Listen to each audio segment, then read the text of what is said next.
The Salem Witch Trials by Kyle Kassenholz.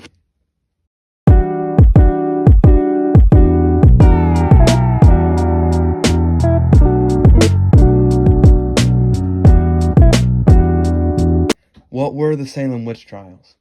The Salem Witch Trials took place from February of 1692 all the way to May 1693. The trials began because a group of young girls, including two girls named Betty Paris and Abigail Williams, started to show strange behavior. The girls, when questioned, claimed that this behavior was because they were under the influence of witches.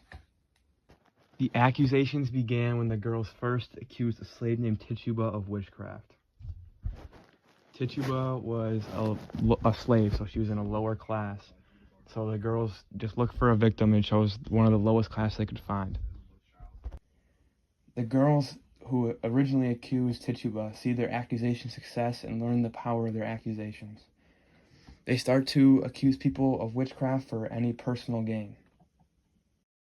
When and where? The Salem Witch Trials were, of course, in Salem, Massachusetts, between the time period of February of 1692 and May of 1693.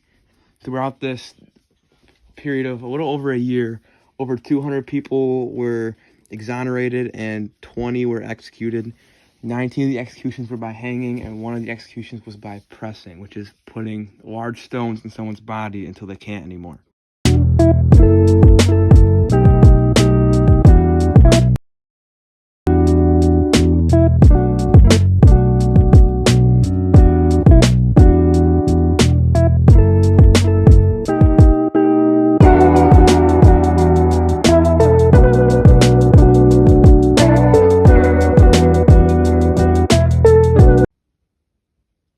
The accusations grow out of control.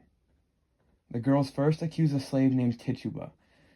The only way that Tituba was able to save herself was to confess and blame someone else. The people that were first blamed for witchcraft were the lowest class people, and they were only blamed because of their social class. The accusations spread rapidly throughout the town because the only way to save yourself was to confess.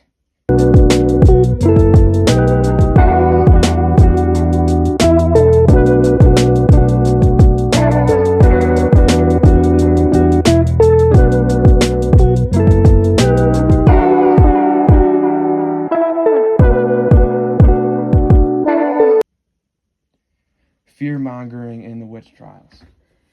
Fear-mongering played a huge role in the justification of the trials.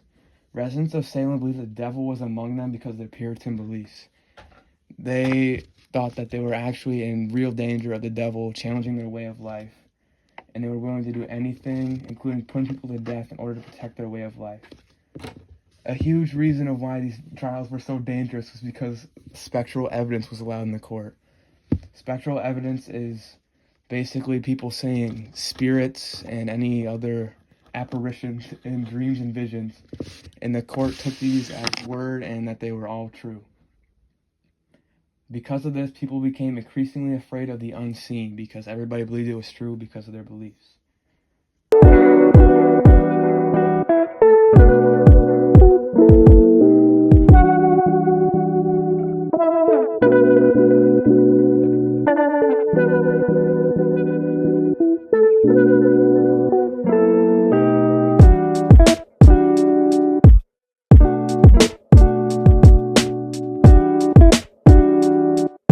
A desire for revenge. Because of the power these accusations had against people's lives, some residents of Salem would use this power to get back at those who wronged them. An angry person would go to the girls and tell them to accuse the person who wronged them. The girls, holding all the power in the town, were using it in not a great way, being pretty corrupt with it. Revenge would drive the townspeople to take extreme measures to make sure that they got the last laugh. People used revenge as a justification for putting others to death.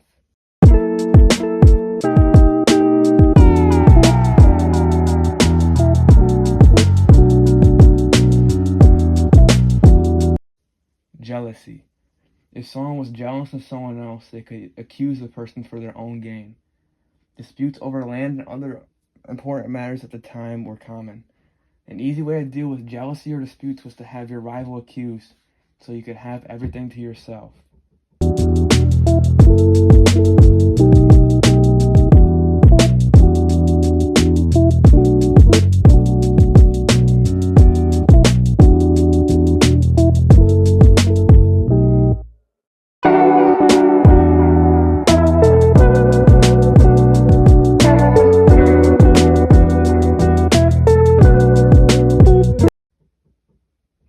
back upon the time of the Salem witch trials, we can see that it was a time of mass hysteria and many other mistakes leading to the death of others.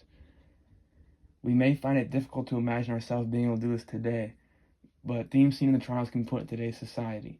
The only way that people were able to justify putting others' lives in jeopardy was by fear-mongering, a desire for revenge, and a feeling of strong jealousy.